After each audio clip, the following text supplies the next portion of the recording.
Bapak, Ibu, Saudara-saudara sekalian, selamat malam, selamat kembali bertemu di dalam kasih Tuhan kita Yesus Kristus. Malam hari ini kita akan dilayani oleh hambanya Bapak Eben Matalu, dan pelayanan firman Tuhan akan disampaikan oleh hambanya. Nah, Bapak, Ibu, Saudara-saudara, sebelum kita mengawali, saya mengajak kita masuk di dalam doa. Kita berdoa. Bapa di dalam surga, kami datang kepadamu dengan penuh ucapan syukur, hormat, dan terima kasih kami atas penyertaan pemeliharaan yang Tuhan nyatakan kepada kami. Terima kasih untuk segala perkara yang boleh kami lewati, yang membentuk spiritualitas kami, dan kiranya terus pakai untuk membawa kami lebih dekat kepadamu, membawa kami makin gentar dan hormat di aspek kehidupan kami. Mari Tuhan, malam hari ini sekali lagi kami mempersiapkan hati dan pikiran kami untuk boleh diajar, boleh diisi dengan kebenaran firman-Mu. Bangunkan, tegurkan, koreksi kami yang salah, pikiran-pikiran kami yang menyeleweng, bawalah kembali kepada firman. Terima kasih Tuhan, berkati hamba-Mu yang akan melayani kami pada malam hari ini. Di dalam Kristus Yesus Tuhan, kami memohon, kami berdoa. Amin. Nah, Bapak, Ibu, Saudara-saudara sekalian, sebelum kita masuk di dalam uraian firman, kita akan kajian yang dia sampaikan oleh Ibu Penginjil Teresia Pasaribu, satu pujian yang kiranya ini boleh menjadi berkat bagi setiap kita. Setelah pujian disampaikan, langsung saya berikan kesempatan kepada hambanya, Bapak Eben Matalu, untuk menyampaikan materi mengenai satu sosok tokoh Panglima orang Aram, yaitu Naaman. Kepada hambanya, Ibu Penginjil Teresia Pasaribu, saya persilakan untuk menyampaikan pujiannya. Selamat malam Bapak Ibu sekalian, puji Tuhan kembali malam hari ini Tuhan perkenankan saya untuk menaikkan pujian dengan judul Ku kasihi kasih-Nya padaku.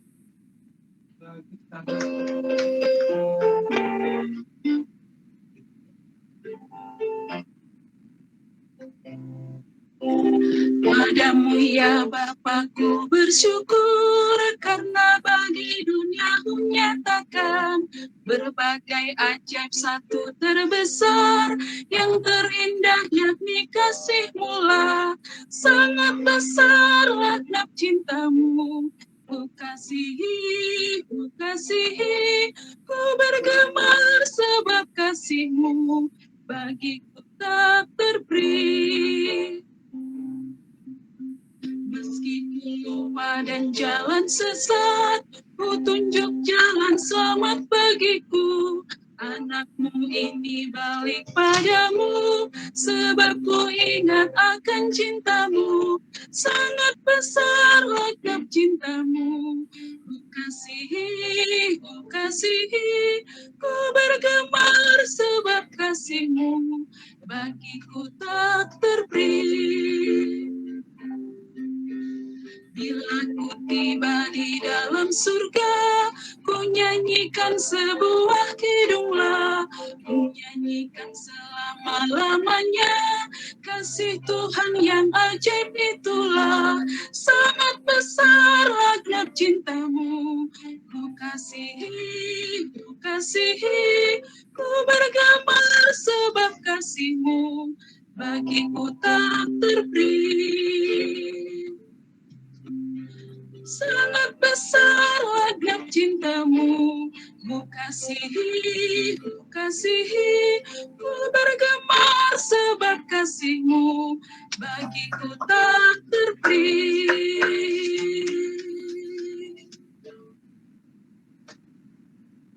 Puji Tuhan, terima kasih untuk pelayanan pujian yang sudah disampaikan. Kepada hambanya Bapak Eben Matalu, saya berikan waktu dan kesempatannya untuk menguraikan materi kita malam hari ini. Silakan. Selamat malam Bapak Ibu. Suara saya cukup jelas? Mantap Pak. Oke. Mari kita bersama-sama membaca bagian firman Tuhan pada malam hari ini. 2 Raja-Raja pasal yang kelima ayat 1 sampai 27. 2 Raja-Raja pasal yang kelima ayat 1 sampai 27. Saya bacakan untuk kita semua kalau kita sudah menemukan bagian ini. 2 Raja-Raja pasal 5 ayat 1 sampai 27. Naaman panglima Raja Aram adalah seorang terpandang di hadapan tuannya dan sangat disayangi, sebab oleh dia Tuhan telah memberikan kemenangan kepada orang Aram. Tetapi orang itu, seorang pahlawan tentara, sakit kusta. Orang Aram pernah keluar bergerombolan dan membawa tertawan seorang anak perempuan dari negeri Israel. Ia menjadi pelayan pada istri Naaman. Berkatalah gadis itu kepada nyonyanya, sekiranya tuanku menghadap nabi yang di Samaria itu, maka tentulah nabi itu akan menyembuhkan dia dari penyakitnya.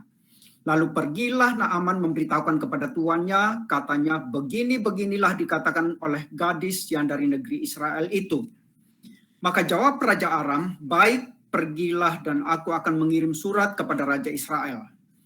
Lalu pergilah Naaman dan membawa sebagai persembahan 10 talenta perak dan 6.000 sikal emas dan 10 potong pakaian.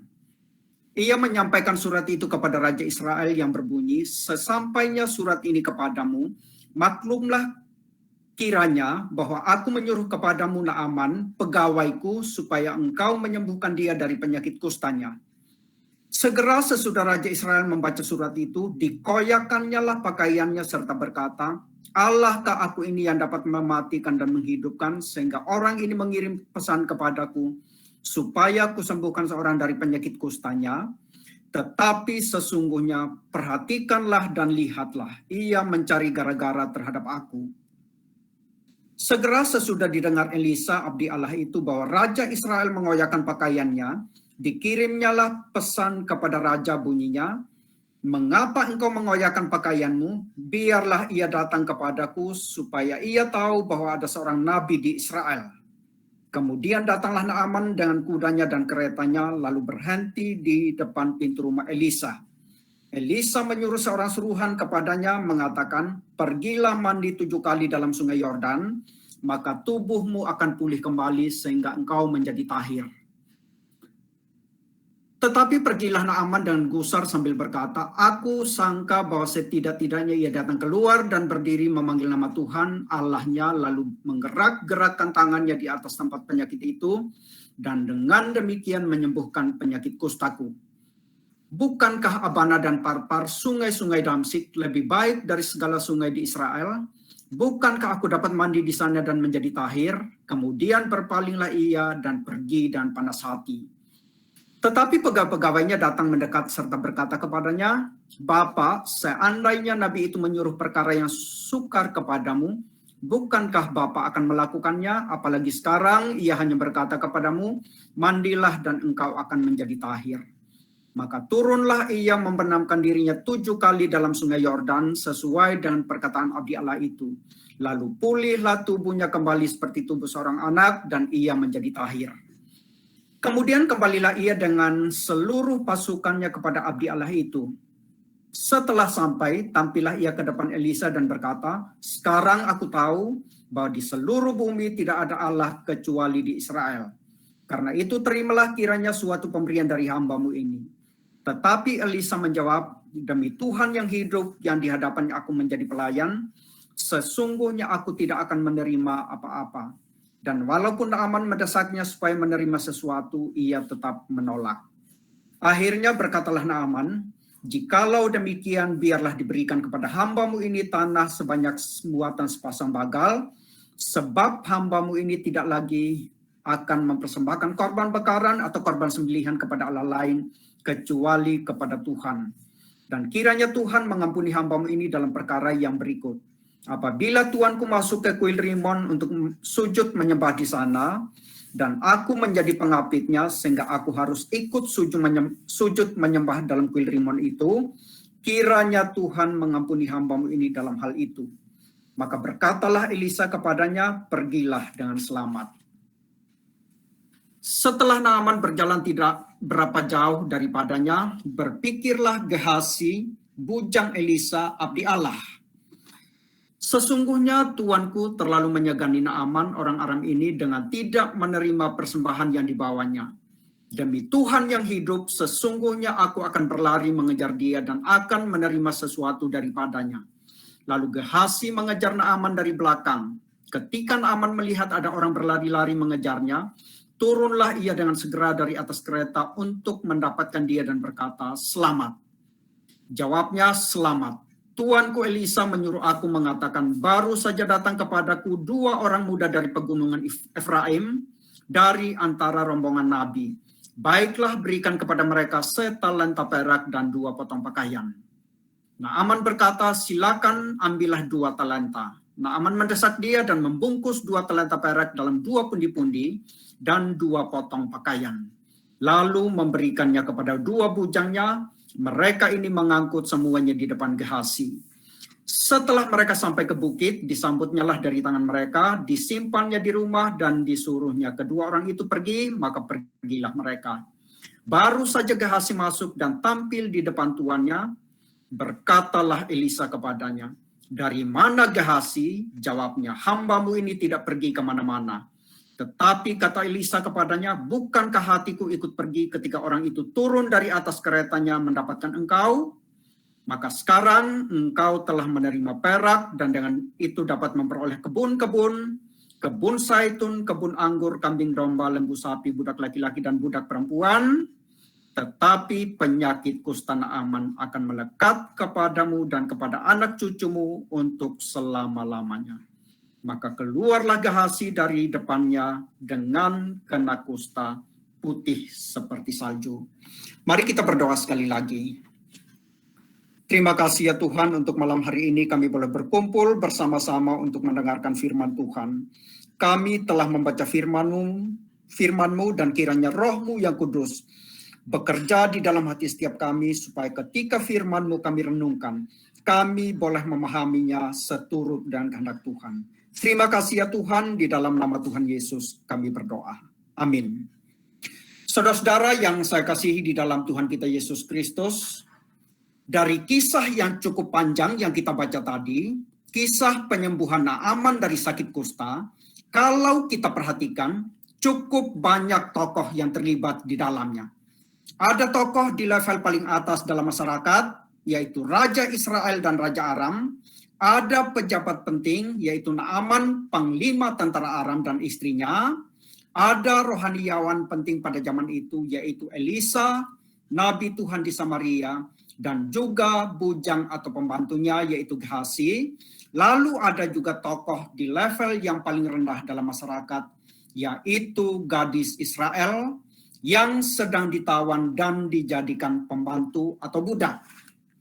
Saya kira sangat menarik kalau kita menelaah peran masing-masing tokoh dalam kisah ini.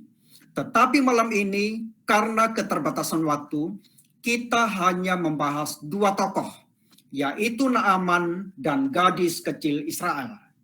Mari kita mulai dengan Naaman. Mari kita membaca ayat 1 sekali lagi. Perhatikan ayat yang pertama. Naaman, panglima Raja Aram, adalah seorang terpandang di hadapan tuannya dan sangat disayangi, sebab oleh dia Tuhan telah memberikan kemenangan kepada orang Aram. Tetapi orang itu, seorang pahlawan tentara, sakit kusta. Dari ayat ini kita tahu bahwa Naaman adalah salah seorang yang sangat terkenal dan sangat berkuasa di dunia pada zaman itu. menurut Timothy Keller, Naaman memiliki apa yang disebut sebagai hidup yang terencana. Ia adalah pemimpin pasukan Aram yang kita kenal juga sebagai Syria. Ia adalah seorang yang sangat kaya, prajurit yang sangat berani, sangat berprestasi, disayangi, dan juga sangat dihormati. Dari catatan di ayat 18, perhatikan ayat 18, bahwa ia adalah pengapit raja ketika raja beribadah di kuil Rimon, maka ini berarti posisi Naaman setara dengan Perdana Menteri. Namun demikian, saudara-saudara, seluruh prestasi dan kemampuan yang ia miliki ini dibayangi oleh satu hal, yaitu ia sakit kusta. Perhatikan di ayat yang pertama, bagaimana penulis 2 Raja-Raja menumpuk prestasi dan penghormatan terhadapnya, tetapi kemudian menambahkan bahwa ia sebenarnya adalah orang yang sudah pasti mati. Kata kusta memiliki kesan yang sama seperti kata kanker di zaman kita. Melalui menderita kusta, tubuh Naaman sedang melewati proses yang secara perlahan-lahan menuju kepada kehancuran.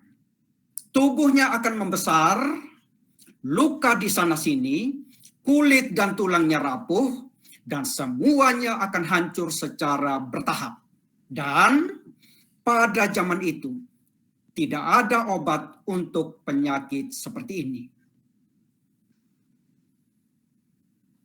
Dalam kondisi putus asa seperti ini, saudara-saudara, satu kali Naaman mendapat kabar dari istrinya, yang mana istrinya mendapat kabar dari pembantunya, seorang gadis remaja Israel yang sedang ditawan di rumahnya. Kabar itu berbunyi, ada nabi di Samaria, di Israel, yang bisa menyembuhkan dirinya. Hal ini kita bisa baca di ayat yang ketiga. Setelah mendapat kabar tersebut, karena tidak ada pilihan lain, Naaman percaya kepada perkataan si pembantu. Ia kemudian menghadap kepada raja untuk minta izin atau minta cuti untuk berangkat ke luar negeri untuk berobat. Sang raja setuju dan kemudian membekalinya dengan sepucuk surat diplomatik. Langkah selanjutnya, setelah rencananya di ACC, Naaman menyiapkan persembahan dan dalam jumlah yang luar biasa besarnya untuk dibawa ke Israel.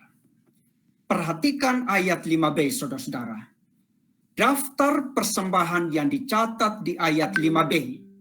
Kalau kita konversi ke satuan kilogram, maka jumlahnya seperti ini. 10 talenta perak itu sama dengan 340 kilogram perak. 6.000 sikal emas itu sama dengan 68,4 kilogram emas. Lalu kemudian ada 10 potong pakaian. Sekali lagi, ini merupakan persembahan yang begitu mahal dalam jumlah yang luar biasa besar, karena memang Naaman adalah seorang yang sangat kaya. Setelah semuanya siap, bersama rombongan, ia berangkat ke luar negeri dengan satu harapan, mendapat kesembuhan. Sampai di sini, saudara-saudara, sekarang saya ingin mengajak kita semua untuk memerhatikan fakta penting terkait perjalanan pengobatan Naaman. Dalam perjalanan itu, ternyata saudara-saudara, konsepnya yang salah mengenai siapakah Tuhan yang sejati dan bagaimana Tuhan bekerja dikoreksi berulang-ulang. Dari sekian banyak koreksi yang dilayangkan kepadanya, malam ini saya ingin mengajak kita semua untuk menyoroti 2 yang penting. Koreksi pertama, mari kita kembali ke ayat yang ketiga. Perhatikan dengan baik ayat yang ketiga. Di ayat ini, usulan gadis Israel itu sangat jelas. Untuk mendapatkan kesembuhan, pergi kemana saudara-saudara? Pergi kemana? Pergi kepada nabi yang di Samaria, yaitu Elisa. Jelas ya? Pertanyaannya, kenapa di ayat yang ke-6, Naaman dan rombongannya justru pergi kepada Raja Israel? Ini menimbulkan tanda tanya bagi kita. Kenapa saudara-saudara ini bisa terjadi? Ternyata hal ini dikarenakan konsep Naaman tentang agama dan tentang siapakah Tuhan. Dan ini tentu konsep yang salah dibawa ke Israel. Naaman berasumsi bahwa agama di Israel memiliki fungsi yang sama dengan agama-agama yang ada pada bangsa-bangsa yang lain. Perhatikan dan baik saudara-saudara. Prinsip kerja agama adalah jika kita menjalani hidup yang baik, maka Allah akan memberkati dan memberi kemakmuran kepada kita. Berdasarkan prinsip ini, maka orang yang paling sukses dalam masyarakat adalah orang yang paling menjalani kehidupan yang baik. Dan karena itu, ia sekaligus juga merupakan orang yang paling dekat dengan Allah. Sebagai orang yang paling dekat dengan Allah, ia dapat meminta apapun dari Allah dan Allah akan mengabulkannya. Sekarang perhatikan, Raja Israel adalah orang yang paling sukses dan paling makmur di Israel. Berarti apa? Berarti ia adalah orang yang paling dekat dengan Allah Israel. Karena itu, ia dapat meminta apapun dari Allah Israel, termasuk meminta kesembuhan untuk Naaman, dan Allah Israel akan mengabulkannya. Inilah prinsip kerja agama, inilah yang melekat dengan kuat dalam benak Naaman, dan prinsip inilah, konsep inilah yang kemudian ia bawa ke Israel. Tetapi apa yang terjadi kemudian? Ketika ia bertemu Raja Israel, betapa ia terkejut karena ternyata Raja Israel mengoyakkan pakaiannya dan marah-marah. Perhatikan respons Raja Israel di ayat yang ke-7. Allahkah aku ini yang dapat mematikan dan menghidupkan sehingga orang ini mengirim pesan kepadaku supaya kusembuhkan orang dari penyakit kustanya?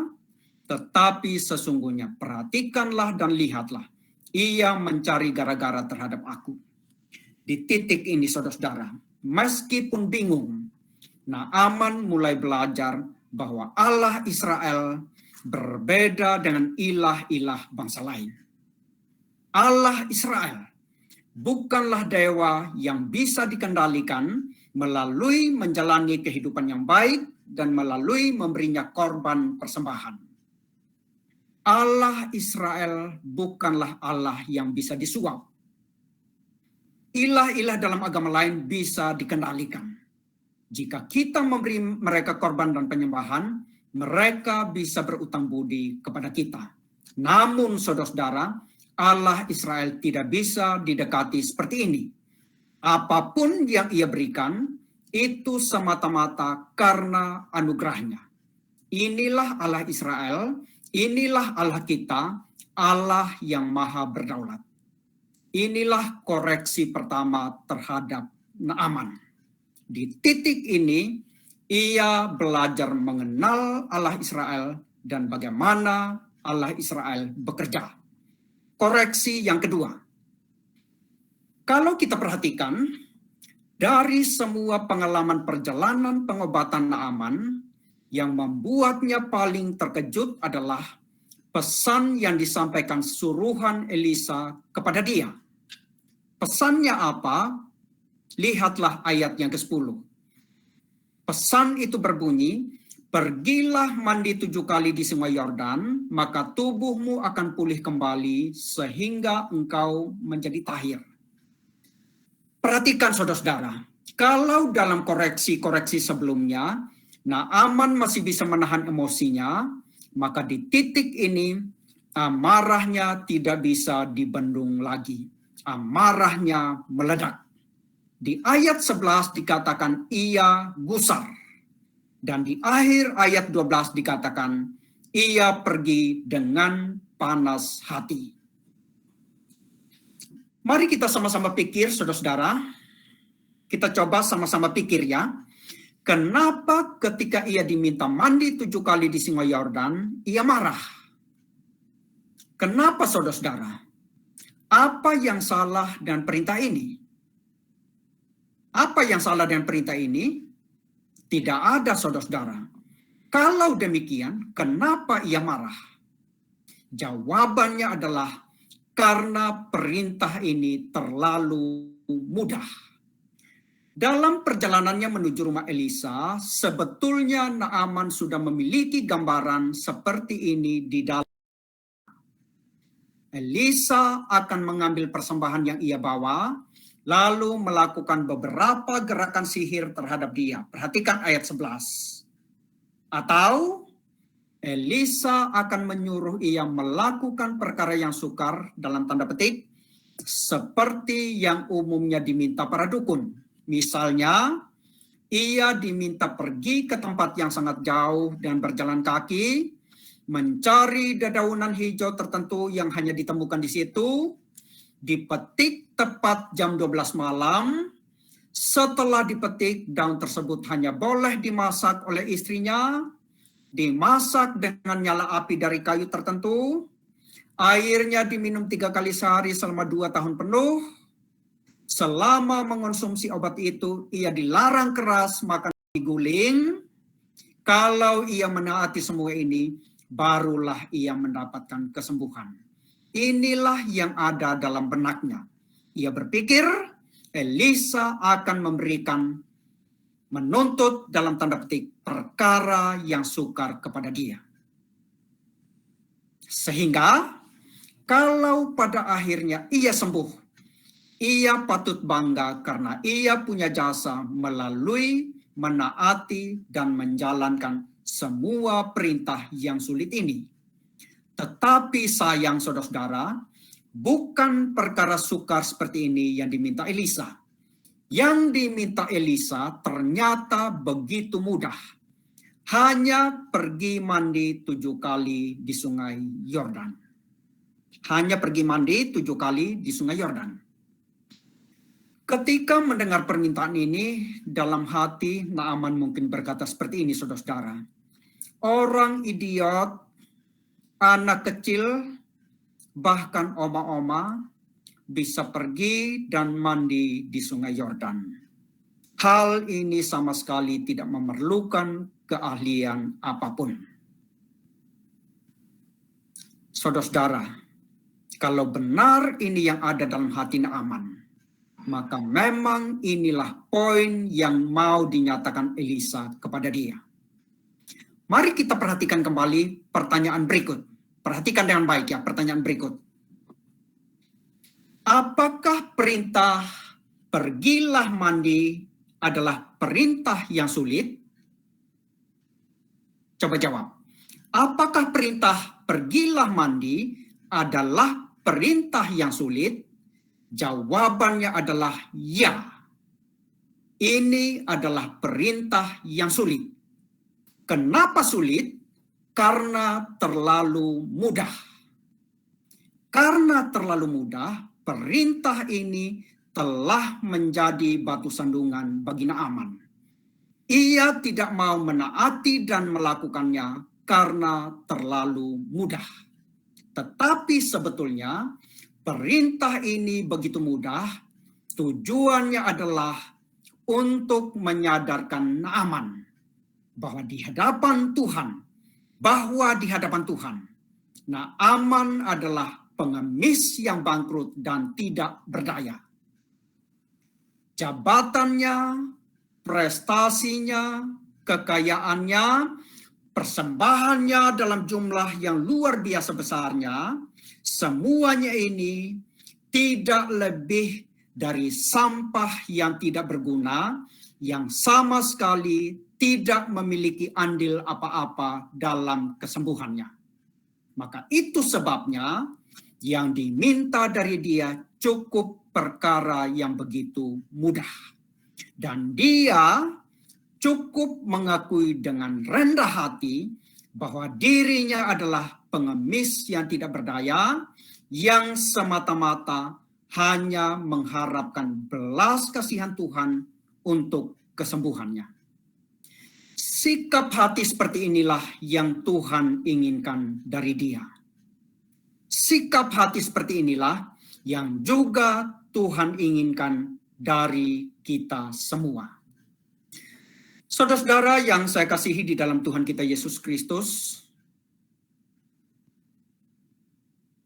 semua manusia, termasuk kita, termasuk saudara dan saya, sulit sekali mengakui bahwa di hadapan Tuhan kita adalah pengemis yang bangkrut. Dan yang paling celaka, kita seringkali berlaku sebagai pengemis yang sombong. Kita sudah pengemis, tapi masih sombong. Kenapa, saudara-saudara? Karena kita seringkali menginginkan perkara yang sukar untuk keselamatan kita. Kita begitu berhasrat untuk punya sumbangsih dalam keselamatan kita. Tetapi Alkitab berkata, justru karena kita sama sekali tidak mampu, maka Tuhan memberikan perkara yang begitu mudah kepada kita. Yaitu apa? Yaitu cukup percaya kepada Tuhan Yesus untuk mendapatkan keselamatan. Karena kita semua tidak berdaya, maka Kristus telah mengerjakan keselamatan bagi kita secara sempurna. Ia telah datang ke dalam dunia ini, menanggung murka Allah melalui menjalani hidup yang penuh penderitaan, yang memuncak pada kematiannya di atas kayu salib, dan ini semua demi supaya murka Allah disingkirkan dari kita. Dan bukan hanya itu, selama hidupnya, Kristus telah menaati seluruh tuntutan hukum Taurat secara sempurna dari A sampai Z. Dan ini semua demi supaya kita mendapat hidup yang kekal. Lalu, apa yang dituntut dari kita, saudara-saudara? Kita cukup percaya saja. Pertanyaannya, apakah percaya kepada Kristus adalah perkara yang sulit? Sekali lagi, pertanyaannya adalah, apakah percaya kepada Kristus adalah perkara yang sulit? Jawabannya adalah ya. Kenapa sulit? Karena terlalu mudah. Beberapa tahun lalu, saudara-saudara, seorang pendeta menginjili seorang pemuda dari agama lain. Setelah pendeta ini memberitakan Injil, ia kemudian menantang pemuda ini untuk percaya kepada Tuhan Yesus untuk mendapatkan keselamatan. Setelah ditantang, pemuda ini mengatakan tidak mau. Kemudian Pak pendeta ini bertanya, kenapa tidak mau? Maka pemuda ini menjawab, masa hanya dengan percaya Yesus saya langsung mendapatkan keselamatan. Perhatikan jawaban pemuda ini. Masa hanya dengan percaya Yesus saya langsung mendapatkan keselamatan. Perhatikan saudara-saudara. Seperti perintah kepada Naaman untuk pergi mandi, demikian juga perintah untuk percaya kepada Kristus menjadi perintah yang begitu sulit karena terlalu mudah. Maka biarlah kita sadar, saudara-saudara, justru karena Naaman tidak sanggup melakukan sedikit hal pun untuk kesembuhannya, maka ia diminta untuk melakukan hal yang begitu mudah. Biarlah kita juga boleh sadar bahwa justru karena kita tidak mampu melakukan sedikit hal pun untuk keselamatan kita, maka yang diminta dari kita begitu mudah. Cukup percaya kepada Tuhan Yesus. Maka biarlah pada malam hari ini saudara-saudara, kita semua boleh merendahkan diri, mengakui ketidakberdayaan kita di hadapan Tuhan, mengakui dengan terus terang bahwa kita adalah pengemis, mengakui dengan sungguh-sungguh di hadapan Tuhan bahwa kita adalah pengemis yang bangkrut, yang senantiasa hanya memohon belas kasihan Tuhan semata-mata. Kiranya Tuhan berkenan menolong kita. Ini yang saya boleh bagikan mengenai Naaman, saudara-saudara. Sekarang mari kita masuk kepada tokoh yang kedua, yaitu Gehazi. Gehazi, saudara-saudara, kita masuk kepada tokoh yang kedua. Di ayat yang ke-20, perhatikan ayat 20 ya, dikatakan bahwa Gehazi adalah bujang Elisa atau pembantu Elisa. Sebagai bujang dari seorang nabi yang sangat penting, Gehazi bukanlah orang yang baru dalam pelayanan. Boleh dikatakan ia adalah hamba Tuhan full time. Kalau kisah di pasal sebelumnya, di pasal 4 2 Raja-Raja, secara kronologis terjadi lebih dulu dibanding kisah di pasal 5 ini, maka kita mendapatkan gambaran bahwa Gehazi adalah orang yang sangat dekat dengan sang nabi. Dalam kasus-kasus tertentu yang sangat kritis, Gehazi dipercaya Elisa untuk menjalankan pelayanan atas nama Elisa. Sebagai contoh, di pasal 4, ketika anak perempuan Sunem meninggal, Gehazi yang dipercaya untuk memegang tongkat Elisa untuk kemudian membangkitkan anak perempuan Sunem, meskipun pada akhirnya tidak berhasil. Ini membuktikan bahwa Gehazi adalah orang yang sangat dekat dan sangat dipercaya oleh Nabi Elisa. Tetapi saudara-saudara, orang sekaliber Gehazi ternyata tidak kebal terhadap keinginan-keinginan yang tidak pantas dalam pelayanan. Ternyata saudara-saudara, orang selevel Gehazi tidak dijamin bahwa tidak ada motivasi yang tidak murni dalam pelayanannya. Dari teks ini, kita melihat Gehazi memanfaatkan pelayanan untuk mendapatkan keuntungan pribadi yang berlimpah. Rupanya saudara-saudara, sudah cukup lama ia memendam begitu banyak jikalau di dalam hatinya. Sekali lagi, ternyata saudara-saudara, sudah cukup lama ia memendam begitu banyak jikalau di dalam hatinya. Jikalau saya punya banyak kebun, punya kebun zaitun, kebun anggur, jikalau saya punya kambing domba, jikalau saya punya lembu sapi, punya budak laki-laki dan budak perempuan, alangkah nikmatnya hidup ini. Bandingkan ayat 26, saudara-saudara. Isi hati Gehazi dibuka oleh Nabi Elisa sehingga kita tahu. Ayat 26. Dia mengharapkan begitu banyak jikalau di dalam pelayanannya. Alangkah indahnya jikalau saya punya villa di Nusa Dua dan di Ubud. Alangkah indahnya jikalau saya punya mobil Alphard. Bisa sangat keren ketika membesuk jemaat. Alangkah indahnya jikalau uang di rekening setiap jemaat bisa berpindah 20% saja ke rekeningku. Betapa bahagianya diriku. Saya bisa bermain golf seminggu 2 kali. Saya bisa masuk ke dalam pergaulan kaum jet set. Saya akan begitu dihargai dan dihormati. Saya akan mendapati betapa bahagianya diriku. Hati seperti inilah yang dimiliki Gehazi. Itu sebabnya ketika kesempatan untuk mendapatkan itu semua tiba, ia langsung menyusun strategi dengan cara yang sangat memalukan. Ia memanfaatkan kesembuhan Naaman untuk mendapatkan apa yang ia idam-idamkan selama ini.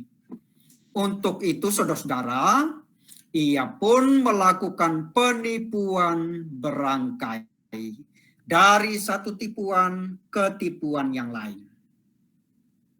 Ayat 20, perhatikan ayat 20.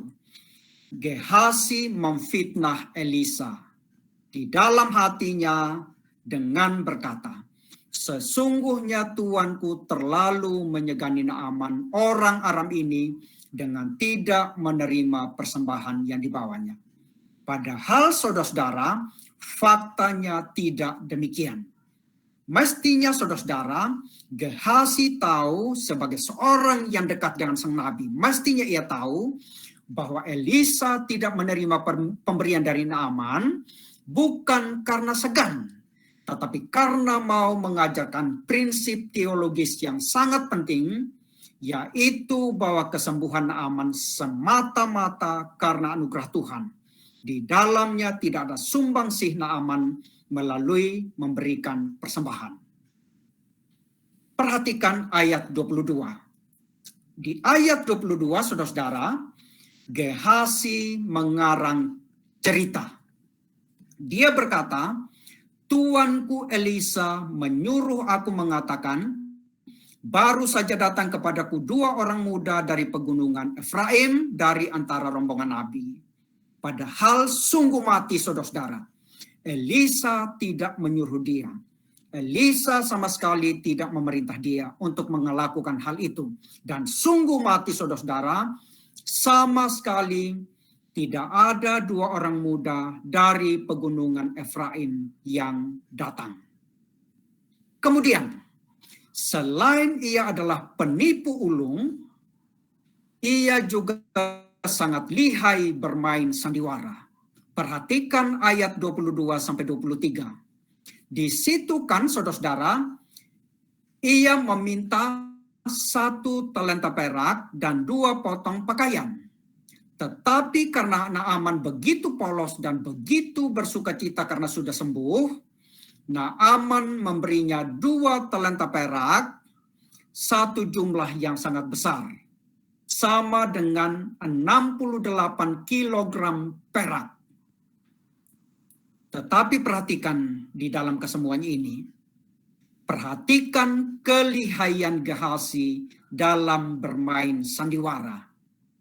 Ia pura-pura menolak sampai-sampai Naaman harus mendesak atau memaksa dia untuk menerima pemberian itu. Dengan menolak, harkat dan martabatnya tetap terjaga di hadapan Naaman. Dari kasus ini, saudara-saudara, kita tahu bahwa menipu dan bermain sandiwara itu tidak dapat dipisahkan. Keduanya adalah saudara kembar. Kalau mau berhasil ketika menipu, maka harus pintar bermain sandiwara. Bahasa tubuh, terutama ekspresi wajah, harus mendukung. Kalau bisa bermain sandiwara dengan baik, maka itu adalah modal penting untuk berhasil ketika menipu. Tapi saya perlu garis bawahi, saya bukan sedang mengajarkan cara supaya berhasil ketika menipu. Saya bukan sedang mengajarkan cara supaya berhasil ketika menipu, ya. Saya cuma mengajak kita semua melihat bahwa semua ini dimiliki Gehazi. Terakhir, ayat 25. Di ayat ini ia kembali menipu agar bisa menutup penipuan yang ia lakukan sebelumnya. Perhatikan ayat 25. Ketika pertanyaan yang menggetarkan dari sang nabi tiba kepada dia. Ketika Elisa mengatakan, dari mana Gehazi? Ia menjawab apa, saudara-saudara? Ia menjawab apa? Ia mengatakan, hambamu ini tidak pergi kemana-mana. Padahal sungguh mati, ia baru dari mana-mana. Saudara-saudara yang saya kasihi di dalam Tuhan kita Yesus Kristus, Gehazi adalah seorang hamba Tuhan yang buruk dan tidak setia. Ia memanfaatkan pelayanan dengan cara yang sangat memalukan untuk mendapatkan keuntungan dalam jumlah yang berlimpah untuk dirinya sendiri.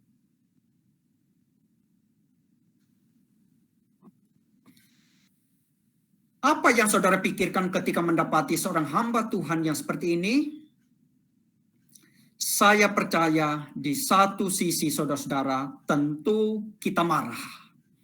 Kita tidak mau hamba Tuhan seperti ini melayani di tempat kita. Tetapi bagaimanapun marahnya kita harus menerima fakta bahwa ini merupakan realita yang acap kali muncul dalam pelayanan.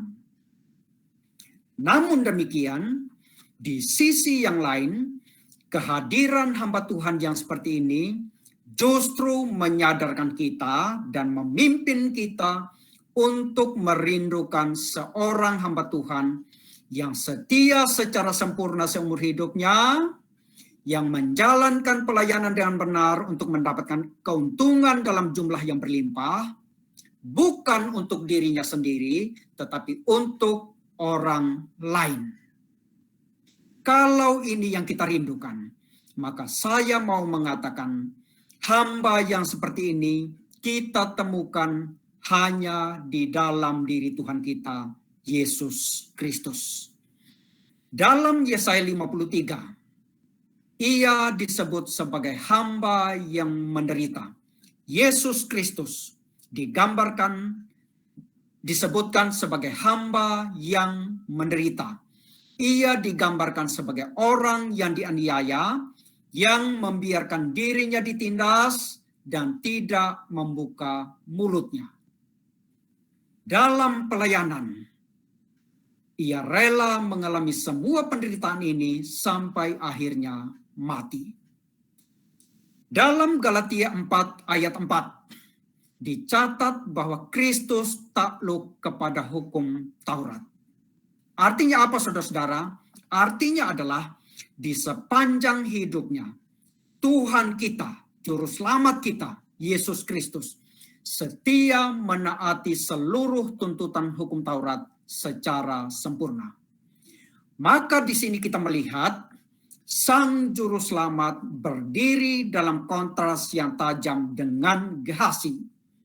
Jikalau Gehazi mulutnya penuh dengan tipuan, maka Kristus, saudara-saudara, mulutnya tidak pernah berkata dusta. Yesaya 53 ayat 9 berkata, tipu tidak ada dalam mulutnya. Jikalau Gehazi mengorbankan pelayanan demi diri sendiri, maka Kristus mengorbankan diri sendiri demi menunaikan tugas pelayanan.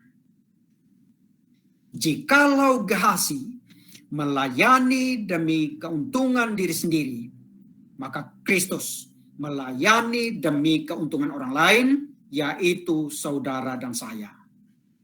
Jikalau ketidaksetiaan Gehazi memimpin dia kepada kebinasaan, sakit kusta Naaman ditimpakan kepadanya dan kepada keturunannya, maka kesetiaan Kristus memimpin kita kepada keselamatan. Maka biarlah kita semua, saudara-saudara, yang sudah mendapatkan keselamatan melalui pelayanan Kristus, boleh optimis dan bergairah kembali melanjutkan pelayanan yang Tuhan percayakan kepada kita. Memang seringkali kita pesimis, saudara-saudara. Kita patah semangat kita lesu dan tidak bergairah ketika menyaksikan pelayanan hamba-hamba Tuhan yang tidak setia. Tetapi biarlah di tengah-tengah kesulitan dan pergumulan seperti ini, kita boleh terus memandang kepada Kristus. Kiranya Tuhan berkenan menolong dan memimpin kita, supaya kita boleh terus setia sebagaimana Tuhan dan Juru Selamat kita, Yesus Kristus, teladan hidup kita yang sempurna, telah menjalankan pelayanan dengan setia dari awal sampai akhir. Kiranya Tuhan berkenan memimpin dan menyertai kita. Amin. Mari kita berdoa. Terima kasih ya Tuhan untuk firman Tuhan yang kami boleh renungkan pada malam hari ini. Kiranya Tuhan boleh terus memimpin kami untuk boleh semakin mengenal Tuhan dan boleh melayani Tuhan dengan setia seumur hidup kami. Tuntun dan sertai kami ya Tuhan. Di dalam nama Tuhan Yesus kami berdoa. Amin.